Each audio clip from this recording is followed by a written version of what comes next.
Y de verdad cuando uno lee, esto es la palabra de Dios, no estamos leyendo cuentos por ahí. Entonces uno lee, uno tiene que escudriñar y de verdad tratar de entender qué es lo que Dios está diciendo por medio de la vida de esta gente. Así que hoy vamos a mirar aquí, Segunda de Crónicas 32. Y vamos a leer otra historia de este hombre y vamos a atarlo un poco con lo que hablamos la semana pasada. Así que van a tener que ir por ahí atrás, una semana atrás en su cerebro y traer algunas cositas para hoy en día. Dice así, verso 22, así es como el Señor libró a Ezequías. Así que vamos a parar un momentico ahí. ¿Cómo es que libró el Señor a Ezequías? Si se acuerdan, la semana pasada Ezequías tuvo tremendo problema porque los asirios vinieron a atacar a Jerusalén. Trajeron una pila de soldados. Pero Dios le había dicho, no te preocupes, esta gente no van a disparar ni una flecha hacia Jerusalén. ¿Y qué hizo Dios? Mandó al ángel del Señor y mató, vamos a ver quién se acuerda, ¿a cuántos asirios mató Dios? Oye, se ve que estamos viejitos. A ver, 5,000. No. 185,000 soldados de Asiria. ¿Es lo que dijiste? El oído malo. Me lo tienes que decir por este. Ok, mató a 185,000 soldados. Y fue de noche. Cuando se despertó el rey y se despertaron todos aquellos que no los mataron, vieron todos esos cadáveres y agarraron y se fugaron de ahí. Se fueron porque no querían perder sus vidas. Así que así es como el Señor libró a Ezequías y al pueblo de Jerusalén, del rey Sennacherib, de Asiria y de todos los demás que los amenazaban. Entonces hubo paz por todo el país. A partir de entonces el rey Ezequías fue muy respetado entre las naciones vecinas y llegaron a Jerusalén muchos obsequios para el Señor junto con valiosos regalos para el rey Ezequías. Por ese tiempo Ezequías se enfermó gravemente, así que oró al Señor, quien lo sanó y le dio una señal milagrosa. Pero Ezequías no respondió de manera adecuada a la bondad que le había sido mostrada y se volvió orgulloso. Así que fue ingrato. El Señor lo salva, le da 15 años más de vida, que lo dice en otro lugar, y de alguna forma él se pone orgulloso, arrogante, en vez de agradecerle a Dios. Dice, por eso el enojo del Señor vino contra él y contra Judá y Jerusalén. Entonces Ezequías se humilló y se arrepintió de su soberbia junto con el pueblo de Jerusalén. Es lo bueno. Lo bueno de Ezequías que se arrepentía bastante rápido. Así que como todos, fallamos, pero él se arrepentía rápido. Dice, de modo que el enojo del Señor no cayó sobre ellos durante la vida de Ezequías. 27. Ezequías era muy rico y altamente honrado. Construyó edificios especiales para guardar sus tesoros, plata, oro, piedras preciosas y especias, así como los escudos y otros objetos de valor. También construyó muchos depósitos para su grano, vino nuevo y aceite de oliva. E hizo muchos establos para su ganado y corrales para sus rebaños de ovejas y cabras. Construyó muchas ciudades y adquirió enormes rebaños y manadas, porque Dios le había dado grandes riquezas. ¿Quién le dio las grandes riquezas? Dios. Dios, cuando Él desea, le da grandes riquezas a las personas y son responsables por cómo usan esas riquezas. 30. Bloqueó el manantial de la parte alta de Gihón y condujo el agua por un túnel hasta la parte occidental de la ciudad de David, de modo que tuvo éxito en todo lo que hizo. Gran bendición le cayó arriba de este hombre, Dios lo estaba dando éxito. 31. Sin embargo, cuando llegaron embajadores de Babilonia para preguntar por los sorprendentes acontecimientos que habían ocurrido en la tierra, paremos ahí, no sigan leyendo. Ay, paren ahí. ¿Qué es lo que está pasando aquí? Vienen unos embajadores de Babilonia. En este momento en la historia del mundo, los babilonios no eran el gran imperio que iban a ser y que llegaron a ser. eran todavía una nación común y corriente, pero estaban surgiendo. El rey manda embajadores. ¿Para qué? Dice para ver estos milagros. ¿Qué milagros? Bueno, dos habían ocurrido. Uno era que el imperio grande, en ese momento Asiria, que Dios los había salvado, matando 185,000 soldados. Eso es tremendo milagro. Y también otro milagro tiene que ver con la sanidad del rey. Porque el rey oró, y esto lo vemos en Isaías, el rey oró y Dios le dijo, te voy a sanar, te voy a dar 15 años más. Pidió una señal y dice la Biblia que la sombra del sol fue en dirección opuesta como 10 pasos. En otras palabras, es como agarrar Dios el sol y ponerlo otra vez para acá arriba. Tremendo milagro. Entonces los embajadores de Babilonia vinieron a ver qué es lo que pasó, cómo es esto, para hablar con él. Ahora vamos a seguir, vamos a leer la última parte. Dios se apartó de Ezequías para ponerlo ¿a qué? A prueba y ver lo que realmente había en su corazón. Así que Dios puso a prueba la fe de Ezequías, como lo va a hacer con todos nosotros, ya lo ha hecho. Ahora, cuando dice que se apartó de Ezequías, ¿qué quiere decir eso? ¿Que lo abandonó? Que Dios dijo, allá tú, me voy. Y se fue y lo abandonó. No, yo no creo que quiere decir eso. Pero yo sí creo que Dios lo que hizo es no mover el corazón de Ezequías para hacer lo correcto. Mira, la Biblia dice para nosotros que somos cristianos, que todos tenemos el Espíritu Santo adentro, y ese Espíritu Santo siempre nos está hablando, nos está moviendo a hacer lo correcto. No siempre lo hacemos, nos podemos rebelar en contra de Dios, pero que el Espíritu Santo nos está moviendo. En el caso del rey, la Biblia dice que el corazón del rey está en las manos de Dios, que lo mueve como él le da la gana. Eso no quita responsabilidad, pero sí Dios puede mover corazones. Así que en este caso, Dios decidió, y esto es como yo lo interpreto, Dios decidió que no iba a mover el corazón de Ezequías para hacer lo bueno, sino que lo dejó para mirar, a ver qué iba a hacer en esta situación. Claramente una prueba de fe. Ahora, ¿cómo entendemos esto? Mira, déjenme darle una ilustración para ver si lo podemos entender mejor. Y yo sé que muchos de ustedes son padres y van a tal vez entender esto mejor. Los jóvenes no entendieron esto muy bien porque eran jóvenes y no tienen hijos. Pero los que tenemos hijos sabemos algo, que en algún momento vamos a mirar a nuestros hijos a ver cómo responden en una situación.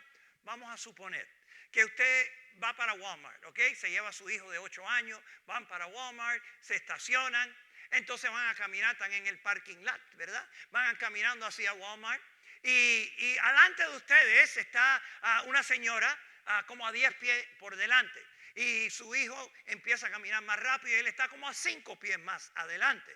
Así que tú estás aquí, tu hijo y la señora, y tú ves que a la señora se le cae, ella está ahí con su bolsillo y bolsa, tú sabes, las mujeres tienen muchas bolsas, y bueno, y pácata, se le cae un billete de $20. Tú lo ves y tú tienes que hacer una decisión. Tú puedes decirle a tu hijo, hijo, corre, agárrale los $20 y dáselo a la señora. Pero en este caso tú te decides, yo no voy a decirle nada. Yo voy a observar a mi hijo a ver cómo él va a reaccionar a esos $20. Entonces tú sigues mirando y ahí viene tu hijo, recoge los $20 y corre a la señora. Señora, se le cayó los $20. ¿Cómo tú te sientes como papá? Orgulloso. Mira, ese es mi hijo. Tú agarras a ese hijo, le das un beso, después lo llevas a Dairy Queen y le das un heladito de Dairy Queen y lo celebra porque hizo algo bueno. Hay que elogiarlo, hay que felicitarlo. Pero ¿qué si él hace así, agarra el $20 y se lo mete en el bolsillo? Ahí tiene que decirle, oye, darle el dinero a la señora y después tener una conversación y tal vez un poquito más de que la conversación para que el niño sea maldito y malvado. Entonces yo como veo esto, es como que Dios simplemente no movió el corazón del rey Ezequías a hacer lo bueno, simplemente a ver lo que estaba en el corazón de este hombre. Ahora, ¿cuál fue la prueba? Solamente dice que estos embajadores, funcionarios vinieron. ¿Cuál era la prueba? No es tan obvio.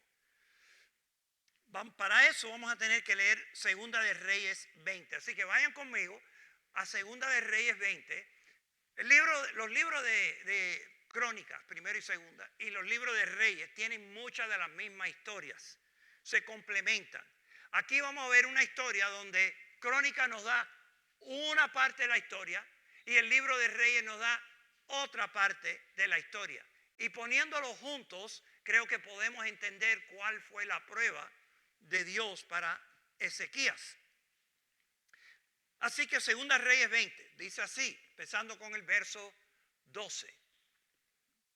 Poco tiempo después, Merodach Baladán, hijo de Baladán, rey de Babilonia, le envió saludos a Ezequías junto con un regalo, porque se enteró de que Ezequías había estado muy enfermo. Así que aquí es donde coordina la historia. Ezequías recibió a los enviados de Babilonia y les mostró todo lo que había en sus casas del tesoro: la plata, el oro, las especies y los aceites aromáticos. También los llevó a conocer su arsenal y les mostró todo lo que había en sus tesoros reales. No hubo nada, ni en el palacio, ni en el reino, que Ezequías no le mostrara. Ahora, vamos a mirar bien lo que está pasando aquí. Ezequías le enseña todo. Ezequías le mostró todo. Y para hacer más énfasis dice que no hubo nada que no le demostró. Cuando la Biblia hace énfasis en una cosa, es que ahí está la lección. Ahí es donde tenemos que enfocarnos. Así que Ezequías le enseña a todos los babilonios, todos sus tesoros, plata, oro, cosas especiales, cosas que otros reyes le mandó. No había nada que no le enseñó. Y en mi interpretación de esto, hay que preguntarse por qué le enseñó todo esto. ¿Por qué? Y yo creo que es porque el hombre quería impresionar a los de Babilonia. Mira todo lo que yo tengo. ¿Para qué quería impresionarlo?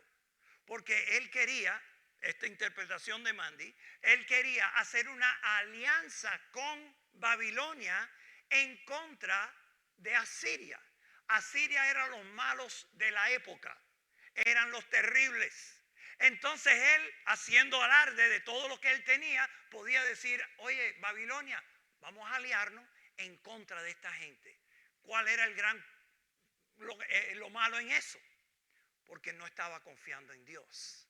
Porque una vez más, en vez de confiar en Dios para la protección, fue Dios. ¿Quién lo protegió de los asirios la última vez?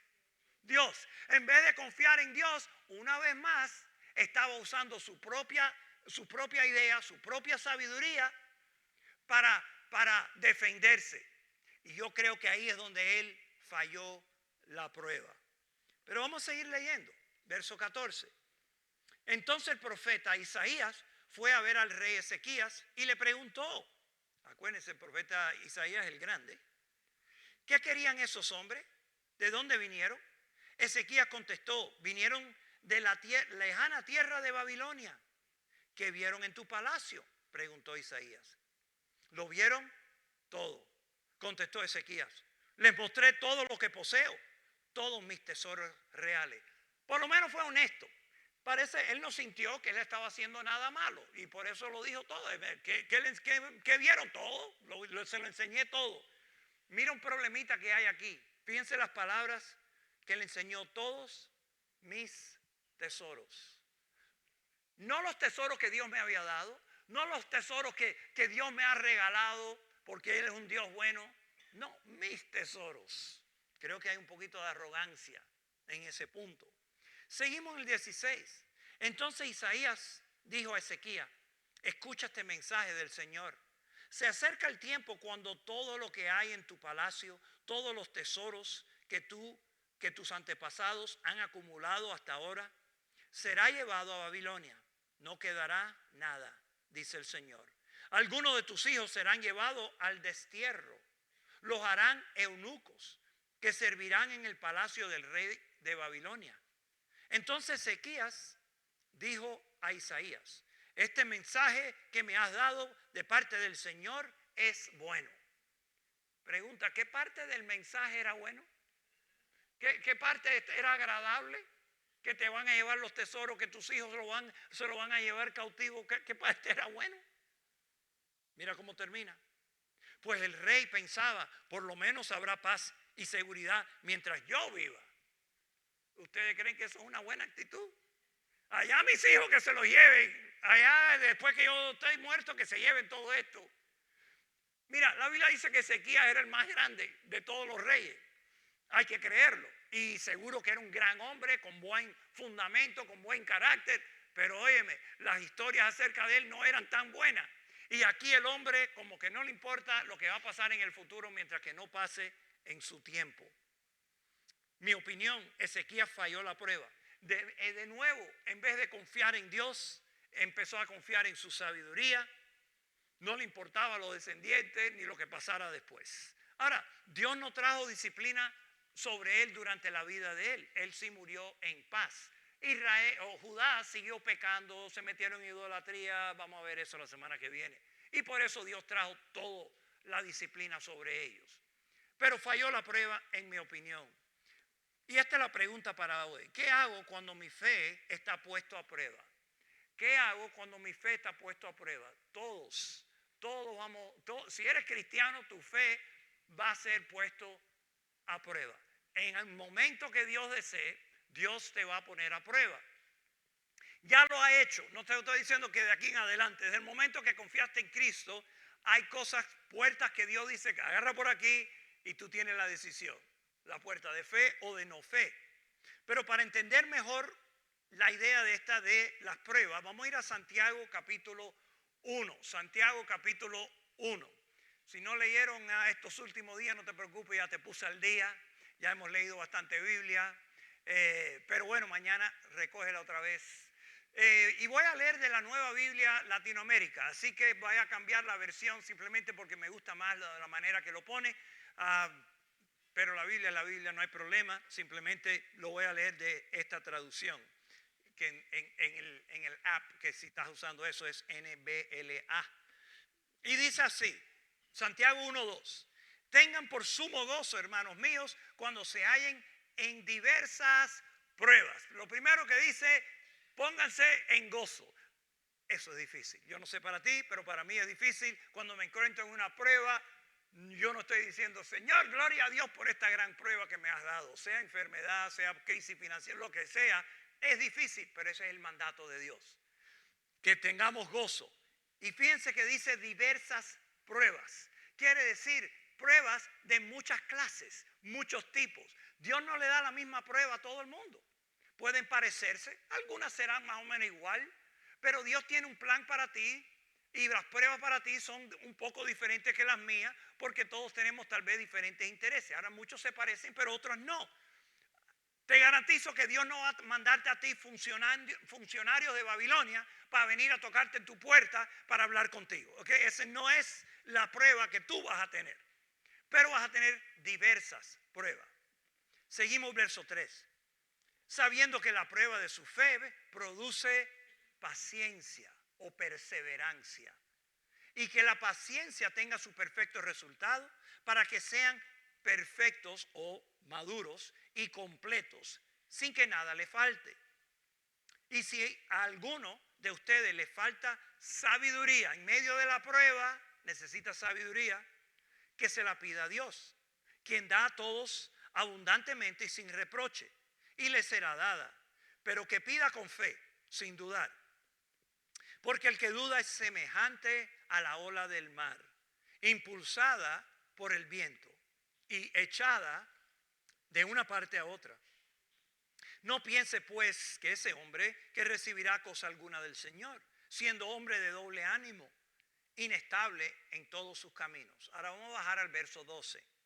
Bienaventurado el hombre que persevera bajo la prueba, porque una vez que ha sido aprobado recibirá la corona de vida que el Señor ha prometido a los que lo aman. Así que esto es una promesa de Dios, que si nosotros seguimos nuestra fe, las pruebas vienen, las superamos y ahí nos morimos un día porque vamos a morir. Dios tiene para nosotros una corona de vida. Estamos esperando eso. Verso 13. Que nadie diga cuando es tentado, soy tentado por Dios. porque Dios no puede ser tentado por el mal, y Él mismo no tienta a nadie, sino que cada uno es tentado cuando es llevado y seducido por su propia pasión. Después, cuando la pasión ha concebido, da luz al pecado, y cuando el pecado es consumado, engendra la muerte. Quiero hablar solo 1 o 2 minutos acerca de la diferencia entre una prueba y una tentación. En griego es la misma palabra. Solo uno puede distinguir entre una prueba y una tentación en quién te lo mandó y cuál debe ser el resultado. Así que si miran conmigo les voy a dar la diferencia. La diferencia entre una prueba y tentación se encuentra en su propósito y fuente. ¿Cuál es el propósito y quién te lo mandó? Una prueba viene de Dios para revelar nuestra fe y carácter y forjar perseverancia. Típicamente una prueba de Dios no está entre hacer lo bueno y un gran pecado. Está entre hacer lo correcto, lo excelente de fe y hacer tal vez algo que una persona normal haría, pero que no demuestra gran fe en Dios. Una tentación viene de Satanás, de nuestra carne y del mundo, los 3 grandes enemigos de nosotros. Satanás, carne y del mundo para llevarnos a pecar. Una tentación es que tú estás andando por la calle bien feliz y ahí ves una chica que la encuentras muy bonita y los ojos se te salen y entró en el bar y te dan las ganas de parquearte, entrar en el bar atrás de la chica a ver si los dos se emborrachan y algo pasa. Eso es una tentación. Eso no es de Dios, eso es de tu carne, eso es del mundo, de Satanás. Así que ahí está la gran diferencia, la fuente y el propósito. Hoy vamos a enfocarnos solo en las pruebas, la prueba de nuestra fe. Porque todos estamos en esta jornada. Desde el momento que aceptamos a Cristo, estamos en una jornada de fe, de parecernos más y más a Él. Y si queremos que Dios cumpla todo el propósito que Él tiene para nosotros, tenemos que ganar muchísimas más batallas que perdemos. Todos vamos a tener un tiempo malo donde vamos a fallar como lo hizo Ezequías. Pero el propósito de Dios no es que fallemos, sino que crezcamos y que crezcamos en nuestra fe. Ezequías, como lo hemos leído en las últimas 2 semanas, era una mezcla de aprobar algunos exámenes y otros no. Vamos a mirar el camino hacia una mayor fe. ¿Cuál es el camino? ¿Cuál es la ruta típica cuando Dios quiere probar nuestra fe? Ahí puse el trolley de Woodstock, yo no sabía si ustedes sabían. No creo que están dando ahora, pero de vez en cuando esa cosita anda por ahí, es bien divertido. Uno se cree que está de vacaciones solo porque parece la guaguita así. Así que te metes y te da una vueltica por ahí. Es un cheap date. ¿Cómo se dice cheap date en español? ¿Un qué? Bueno, un día barato, agarra a tu esposa y dice, hoy te voy a sacar a pasear. La metes en esa cosa. Ok, pero vamos a ver las diferentes paradas de cómo es que viene una prueba en nuestra vida y el resultado. Parada número 1. Dios me pedirá que haga algo que requiere gran fe. Dios nos va a pedir que hagamos algo. Por ejemplo, los 3 que vimos antes. Dios le dijo a Caín, tráeme al animalito. Tal vez no gran fe, pero fe en el resultado. Noé, muchísimo más grande la prueba de su fe. Diferente gente en diferentes momentos Dios va a traer y ya ha traído algún tipo de requisito. ¿Qué es lo que Dios le pidió a Ezequías en la historia de hoy? ¿Qué es lo que Dios le estaba pidiendo a Ezequías? Que confiara en Dios, confía en mí. Deja de confiar en gente, deja de confiar en tus propias estrategias mentales. Empieza a confiar en mí. Te salvé de los asirios la última vez. ¿Para qué vas a estar ahora tratando de compenetrarte con esos paganos de Babilonia? Entonces la prueba era, confía en mí y deja de confiar en hombres para que te rescaten. Tan simple. La semana pasada, si se acuerdan de la historia, cuando primero Ezequías se sintió amenazado, agarró el oro, el oro del templo, lo arrancó, saqueó el templo de Dios, arrancó el oro de las puertas, agarró la plata que él tenía, que estaba en el templo, y se lo mandó al rey de Asiria. Nunca consultó a Dios. ¿Y qué hizo el rey de Asiria? Vino de todas maneras. Agarró todo el oro y plata y le dijo, thank you very much, y después le tocó, ahora quiero todo. Y ahí es donde él empezó a acudir al Señor. Ok, Dios. Hasta cuando le llegó la carta, ¿se acuerda el mensajito que le mandó el asirio? Y fue al templo con el mensaje en la mano. Mira Dios, mira esto es lo que me quieren hacer. Y Dios le dijo, no te preocupes, yo te voy a salvar. Así que falló y después tuvo fe y aprobó. Y yo sé que así somos nosotros.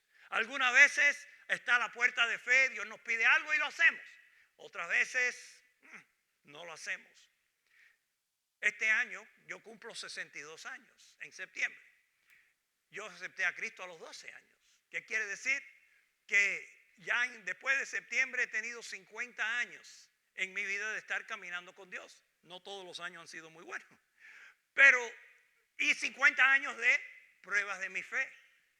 Y si me acordara de mucho pudiéramos estar aquí horas, pero es que yo me olvido de cosas bien fáciles. Pero Dios me ha traído por una jornada y diferentes épocas, diferentes pruebas en que yo he tenido que determinar o creo en Dios y hago lo que Él quiere o fallo mis pruebas. Cuando yo estaba en high school, una de las primeras cosas que el Señor me puso en el corazón es tratar de ganar y predicar el evangelio a la gente en high school, a los que estaban ahí, amigos y no amigos. Y junto con otros amigos de la iglesia, pues hicimos lo que pudimos en esos 3 años que estaba ahí para dar el evangelio. Y creo que aprobé la prueba de fe. Pero después de high school, un tiempito después, pues me puse una bobería con una chica de la iglesia. Buena gente, el problema no era ella, el problema era yo, ¿ok? Y pues no andábamos en cosas muy buenas. Y durante ese mismo tiempo, mi abuelo falleció. Y se esperaba que yo en el velorio, donde se habla, ¿verdad? Hablan del que murió. Se esperaba que yo me levantara y yo diera el evangelio. Ya yo había estado en el Señor muchos años, sabía dar el evangelio. No era dar el evangelio, no era gran problema. Pero yo no andaba bien. Yo me sentía bien mal. Pero ahí había una prueba de fe. Iba al velorio, daba el evangelio a gente, familia, amigos, etcétera, o no lo hacía. Y en esa ocasión yo opté por ni ir al velorio, ni a la funeraria, ni fui. Tuve un gran fallo de mi fe, que todavía me acuerdo. Ahora, Dios me ha dado más oportunidades de ir a muchas más velorios y funerarias, y sí, ya puedo dar el evangelio en esos lugares. Pero sí tuve un fallo de fe, sin duda ninguna. Después me fui para el mundo 3 años a bobear por ahí, a hacer cosas que no debo hacer. Pero cuando regresé a los pasos del Señor y ya me puse la cabeza, me enrosqué la cabeza bien, me puse al día con el Señor. Y yo sabía mi debilidad eran las chicas. Otra vez, no problema de ellas, problema mío. Y de verdad que me sentí que el Señor me dijo, y esto era como 21 años tenía, y como que el Señor me dijo a mí, Mandy, tienes que dejar las chicas por 6 meses, olvídate de las chicas. Ahora, 6 meses, si uno tiene mi edad, 6 meses no es nada, 6 meses, pero a los 21 años, 6 meses es bastante. Y no estar mirando a la chica con propósito aún de casarse, buenos, ¿verdad? Y el Señor me dijo, no, yo dije, ok, Señor.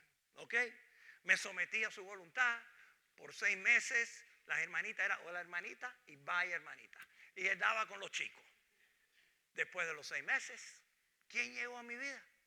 Rosemary. Llega Rosemary, ahí sí que ya, hey, Señor, cumplí, ya. Cúpido tiró su flecha y a otra cosa mariposa, ya ustedes saben el resto de la vida. Así que Dios recompensa cuando nosotros lo seguimos y entramos por la puerta de fe. Entonces Dios va a traer recompensa, va a traer bendición. Vamos a ver la mano poderosa de Dios. Hace 21 años Dios abrió otra puerta de fe cuando Dios me dijo a mí, a Fidel y a otros, vayan para Georgia, empezaron en la iglesia. Yo tenía un buen ministerio en Miami, yo estaba tranquilo, bueno, habían cositas que estaban pasando, pero me pudiera haber quedado. Pero Dios dice para Georgia. Yo había estado en estas áreas una vez en mi vida y de turista. Pero había que escoger el paso de fe, creer que Dios tiene esto para mí o no. Y bueno, vinimos, aquí estamos. He estado Ha habido puertas que le he dicho sí a Dios y para la gloria de Dios. Y ha habido otros tiempos que, como ustedes y como todo el mundo, le decimos no a Dios y eso no es bueno. Yo quería que ustedes oyeran otra historia de fe que no tiene que ver conmigo, para que vean algo un poquito más reciente de cosas entre nosotros. Y para eso voy a invitar a Andy que venga para acá. Vamos a darle un aplauso aquí a Andy. Hola, hola. Si no oyeron, me llamo Andy Moncada. Yo no he tenido 50 años de pruebas porque eso es casi doble mi edad, pero está bien. Yo he tenido 8 años de pruebas desde que puse mi fe en Jesucristo cuando tuve 13 años. Y una de las pruebas más grandes que yo he tenido en mi vida fue después que gradué de la prepa, y una de las pruebas que yo creo me ha crecido más y me ha tenido la más impacto en mi vida de la decisión que hice fue el verano que gradué. Y yo estaba jugando fútbol mucho. A mí todavía me encanta el fútbol. Yo soy coach y mi equipo fue 19-0-1. Eso es como, eso no se oye. Ganamos 19 juegos, perdimos 0, empatamos 1. En ese nivel era como wow. Muchos ya estaban hablando de ese equipo. Y entramos al torneo de nacionales. Todos los equipos de los Estados Unidos van a ese torneo, y ahí van todos los colegios, y ahí se aloca el mundo. Y yo ya tenía estaba decidiendo a jugar en norte, el Carolina del Norte, o en Florida, en Jacksonville, unos colegios chiquitos que ahí estaban, y ahí tenía mis ofertas. Y el torneo era la semana antes del viaje misionero ahí a la República Dominicana. El primer año que fuimos era perfecto. Le dije, gracias a Dios, y no tengo el torneo y luego tengo el viaje. Esto va a ser perfecto, gloria a Dios. Pero siempre tienes que tener cuidado. Pero regresamos y fui a la práctica. Ya todos estamos preparando para ir al torneo. Y el coach dice, oye, equipo. Así dijo, oye, equipo. Ese era de Sudáfrica, pero lo dijo un poco diferente. Dijo, oye, equipo, el torneo se atrasó una semana. Dije, bruh, ¿cómo se va a atrasar una semana? Porque yo ya tenía todo perfecto en mi mente. Iba a ir al viaje, iba a ir al torneo, iba a regresar en energía, y luego iba a ir al viaje. Todo estaba perfecto, todo estaba listo. Y ahora están en la misma semana. Eso dije, bruh, ¿cómo va a ser esto? El Señor y yo siempre ha batallado casi toda mi vida por fútbol. Desde niñito yo quería ir a jugar en el colegio, yo quería ir a jugar profesional. Ahora tenía la decisión de ir al torneo o ir al viaje. Realmente yo quería ir al torneo. Yo desde chiquito quería jugar en colegio. Yo les pregunté a mis padres, ¿qué piensan? ¿Voy al colegio o voy al torneo o voy al viaje? Y ustedes como padres saben, obviamente me dijeron, ve al viaje. Yo dije, no manches, ¿por qué? Ustedes no me dijeron la cosa correcta. Dije, all right, voy a ganar más consejo. Me vine a hablar con Mandy un martes después de la cena del Señor. Le dije, oye, bro, necesito ayuda. Y allá en esa esquina donde está Aris y Ángel, exactamente ahí es donde me dijo algo bien importante, porque una de mis dudas bien grandes era cómo voy a pagar por la escuela. Eso es algo bien importante. Yo no quería ponerle esa duda a mis padres. Yo no quería pagar también. Por eso yo dije, ay, ¿cómo voy a pagar por la escuela? Y yo estaba enfocando mucho en agarrar esa beca de fútbol para poder pagar por el colegio, porque no es nada barato. Y yo dije, ok, voy a tener que ganar esta beca de fútbol, y eso va a estar perfecto. Y ya como tenía que ir a ese torneo. Pero luego mi duda grande era, ¿cómo voy a pagar por el colegio? Ahí me senté con Mandy y él me dijo, ¿y si tú crees que Dios no va a poder pagar tu escuela por otra manera? Lo estás llamando un Dios sin poder, un Dios chiquito, un Dios que no creó los universos, un Dios que no te dio la salvación, un Dios que no mandó a su Hijo Jesucristo morir por ti. Y dije otra vez, bro, ¿cómo va a decir algo esto, Mandy? Que algo bien importante, que tiene mucha razón, que va contra la carne. Y yo me fui a la casa. Y no me recuerdo si fue esa misma noche o fue la noche después que yo leí Mateo 6:33, que dice, sigue primero el reino en español lo estoy traduciendo en mi mente ahorita, pero dice, sigue primero el reino de Dios, vive una vida justa y Él te dará todo lo que necesitas. Seek first the kingdom of God, live righteously, and He will give you everything you need. Eso lo leí casi el mismo día o el día después. Y dije, otra vez, ¿cómo me está diciendo todo y me lo está poniendo enfrente de mí el Señor? Y ya como tú sabes, un joven se lo cree todo, pero dije ok, Señor, sí, ya entiendo. So dije, all right, tú te vas a preocupar de la escuela, yo voy a hacer lo que tú quieras y lo que pasa es porque tú querías. So me fui al viaje y eso fue una de las cosas más importantes y una de las cosas que ha tenido lo más impacto en mi vida, porque ese momento yo sentí que yo me quería quedar aquí. Yo me quería quedar aquí en el Woodstock y seguir al Señor y servirle aquí con mi iglesia. Y regresé del viaje, perfecto, todo, nos alocamos y todo. Y luego mi papá y yo fuimos a KSU para mi orientation, porque me decidí a quedar aquí. Y una señora morenita estaba haciendo unos papeleros.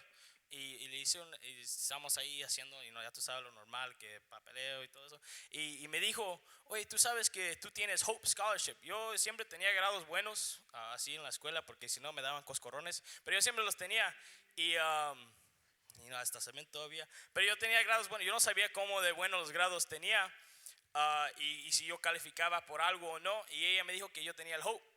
Y el Hope te cubra a 80, a 90%, no, a 100% de la beca, depende cómo de bueno estabas. Y el Hope Scholarship me cubrió 99% de la escuela. Yo pagué más por un pase de parqueo de que la escuela. Imagínate eso, yo pasé, pero eso es crazy. Pero eso el Señor Él se enseña. Cuando tú escoges a Él y tú y Él te enseña las puertas y escoges a Él, Él va a proveer. Y lo más difícil es cuando es algo de Dios y algo que no es un pecado. Como fútbol no es un pecado. Yo todavía juego, le ganamos a mis hermanitos hoy ahí atrás en el patio y le ganamos. Eso no es un pecado. Pero el pecado es cuando escoges algo como así más de Dios. Cuando pones algo que no es un pecado arriba de Dios, eso es cuando se hace un pecado. Y yo toda mi vida batallé con eso. Mi papá, mi mamá, hasta mi mamá jugaba fútbol cuando estaba embarazada conmigo. Yo salí pateando el balón. No estaba tan embarazada, pero eso era mi sueño, jugar. Pero yo tenía que escoger a Dios y gloria a Dios, yo lo escogí ahí. Y ahora mi sueño no es ir a jugar profesionalmente, mi sueño es ser un pastor. Así cambia la vida de ese viaje. Yo decidí eso y gloria a Dios por eso. Sí, es lo que quería decir. Amén. Hey, that's my water. That's my water. No me tumbe el agua, ¿verdad? That's my water. Oh. Todavía está aprendiendo a no mafiarse las cosas, pero todo es a su tiempo. Gracias, Andy. Tremendo testimonio del poder de Dios y que si ponemos a Dios primero y si entramos por la puerta de fe que Dios nos está pidiendo, nos va a salir mucho mejor. La bendición de Dios va a venir, pero hay que tomar esos pasos. Y para ti, yo no sé todo lo que Dios tenga para ti ni para mí en el futuro, pero Dios va a probar nuestra fe. De eso te garantizo.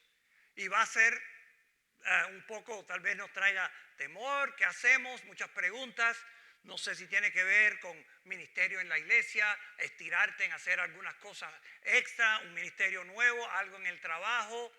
No sabemos, pero Dios tiene una prueba para todos. Esa es parada número 1. Dios nos va a pedir que hagamos algo basado en fe. Número 2, experimentemos temor. Vamos a experimentar temor casi siempre. Algo nos va a asustar, ¿no? Lo opuesto a fe no es solo no fe, lo opuesto a fe es temor, porque cuando no tenemos fe nos entra el temor en el corazón. Ezequías temía a los asirios. Ahora eso era natural, los asirios eran brutales, eran enemigos, mataban por la diversión de matar, pero Dios le dijo que no tenga temor, como nos dice a nosotros. Isaías 41:10 dice así: no temas porque yo estoy contigo. No te desalientes porque yo soy tu Dios. Te fortaleceré, ciertamente te ayudaré, sí, te sostendré con la diestra de mi justicia. Dios es poderoso, Dios nos ama, Dios está con nosotros y Él nunca nos va a decir, oye, agarra miedo porque las cosas están bien malas. Jamás Dios te va a decir a ti que agarres temor, solo el temor del Señor, que lo amemos, que vivamos en asombro de Él y el temor de pecar porque sí nos puede disciplinar. A medida que vamos creciendo en fe, menos temor vamos a tener porque vamos a estar viendo el poder de Dios en nuestra vida y llega el momento en que vamos a tener menos fe. Tal vez nunca ningún temor, pero siempre vamos a estar creciendo en fe. Parada número 3, Dios me reasegura de su presencia y poder, de la misma manera que acabamos de leer en Isaías. O a través de su palabra, cuando estamos teniendo nuestro devocional, o a través de su espíritu, hablando a nuestro corazón, o a través de su pueblo, de algún hermano o hermana buena que nos habla, nos aconseja. Pero Dios va a hablarnos de estas 3 cosas, que Él está con nosotros, de que Él es bueno, que nos ama con un amor eterno y que Él es poderoso. Y así no tenemos que temer. Isaías le dijo a Ezequías, Segunda Reyes 19, no temas por las palabras que has oído. He aquí yo pondré en él, el rey de Asiria, un espíritu y oirá un rumor y se volverá a su tierra y haré que en su tierra caiga a espada. Y así mismo fue. El rey de Asiria, en el templo de su Dios, Dios hizo que sus hijos lo mataran. Burlándose del Dios de ellos, burlándose de los dioses. No hay ningún Dios excepto nuestro Dios. Punto y aparte. Recuerda siempre estas 3 cosas. Si yo pudiera ponerle un tatuaje a ustedes en la cabeza, esto es en el cerebro, este sería el tatuaje que les pusiera. Dios está conmigo. Cristo dijo, estaré con ustedes a veces. Siempre. Estaré con ustedes siempre. Nunca se aparta de nosotros, nunca se va. Siempre está con nosotros. Segundo, Dios es bueno. Él nos ama. Léanse Romanos capítulo 8, la última parte, donde Pablo nos dice que el amor de Dios perdura para siempre y nada nos va a mover de ese amor que Dios tiene para con nosotros. Y lo tercero, que Dios es poderoso. En otras palabras, Él me ama, quiere lo mejor para mí y tiene el poder para darme lo mejor, para protegerme, sea lo que venga. Hay un verso donde Dios hace esta pregunta en Jeremías, donde dice, ¿hay algo imposible para mí? ¿Hay algo imposible para mí? Y es simplemente la pregunta más o menos que yo le hice a Andy por allá atrás. ¿En qué tipo de Dios tú crees? ¿Un Dios enano que no tiene poder? Ahora eso mismo me lo tengo que decir yo también, porque algunas veces yo tengo estas pruebas y en qué tipo de Dios yo tengo. Y no podemos creer en un Dios enano, o un Dios de plástico, un Dios de cemento, un Dios de madera. Creemos en un Dios verdadero, el único creador de este mundo, el único salvador del mundo, el que todo lo tiene en sus manos. Ese es nuestro Dios. Parada número 4. Pido sabiduría y tomo la decisión. Hay que tomar una decisión. La indecisión es una decisión. Así que llega el momento en que Dios dice, agarra por esta puerta. En el caso de Ezequías, confía en mí, deja de estar confiando en otra gente, o en tu oro, o en tu plata. Confía en mí. Hay que o confiar y pasar por la prueba de fe y por esa puerta, o no confiamos en el Señor. Si creo en el amor y el poder de Dios, paso el examen, entonces la fe me lleva a la obediencia y la obediencia me va a llevar a crecimiento espiritual y me va a llevar a recompensa. La falta de fe me va a llevar a la desobediencia y Dios tiene que mandarme la prueba otra vez, tal vez de otro tipo, pero me viene otra vez y no recibo la recompensa. En la historia de hoy, Ezequías falló su prueba, mostrando y después no recibió la bendición de Dios después de eso. Él tenía que simplemente confiar en Dios para su protección.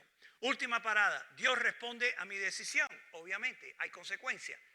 Dios va a responder de una manera o de otra.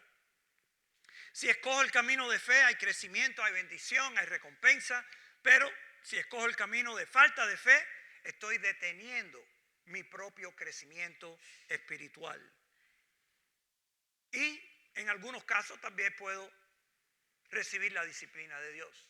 La mayoría de las veces cuando Dios prueba fe, no es para pecar. Así que la opción de no fe no necesariamente va a ser que voy a ir a pecar. Como Andy lo dijo bien, lo de él era entre jugar soccer o ir a dar al evangelio. Jugar soccer no es pecado, y muchas veces no es pecado hacer la otra parte, la de no fe. No es un pecado así de inmoralidad o borrachera, pero sí todavía es una falta de fe y nos estancamos y Dios tiene que venir y probarnos de nuevo. Ok, y ahora la superé, vamos para la próxima. Y así estamos hasta el día que nos morimos. La lección de hoy es simplemente esto: Dios va a ponerte a prueba tu fe. Ya lo ha hecho. Y creo que si analizamos el pasado, podemos ver tiempos donde Dios nos puso dos puertas y algunas escogimos bien, otras no.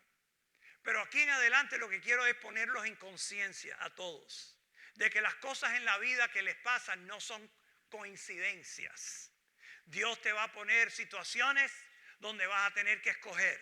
La puerta de fe es creer en Él y echar para adelante con fe en Él, sabiendo su perfecta voluntad. O la otra puerta, suena bueno, me parece sabio, uso mi propia inteligencia, pero no es la puerta de fe. Y te vas a quedar estancado y no vas a ver la gloria de Dios en tu vida. Vamos a orar. Señor, gracias por esta historia de Ezequías. Claramente, Señor, tú dijiste que pusiste a Ezequías a prueba. Y es claro que cada uno de nosotros vamos a experimentar esas pruebas. Pruebas de fe. ¿Qué vamos a hacer en situación A o la otra, Señor? Te pido por cada uno de mis hermanos. Te pido, Señor, que le des gran discernimiento. Que puedan ver y entender cuando la prueba de fe está viniendo. Para que estén más animados a escoger obedecerte. Tomar el camino de fe.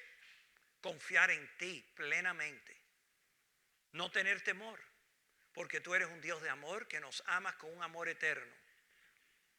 Un amor que no podemos ni comprender. El amor tuyo llevó a tu Hijo a la cruz. Señor, ¿cómo es que vamos a dudar de tu amor? ¿Cómo vamos a dudar de tu poder cuando tú creaste al mundo entero? Gracias, Señor, que tú nos diste la promesa. Estaré con ustedes siempre hasta el fin del mundo. Señor, te pido que podamos tener esto claro en nuestra mente, para que cuando vengan las situaciones, cuando vengan estas pruebas, que podamos rápidamente recapacitar, entender lo que está pasando y escoger la puerta de fe. Te bendecimos, Señor, te glorificamos a ti, en el nombre de Cristo. Amén. Amén, hermanos. Vamos a ponernos en pie y vamos a terminar con dos alabanzas, dándole la gloria a Él. Gracias a nuestro Señor Jesús porque nos vino a rescatar.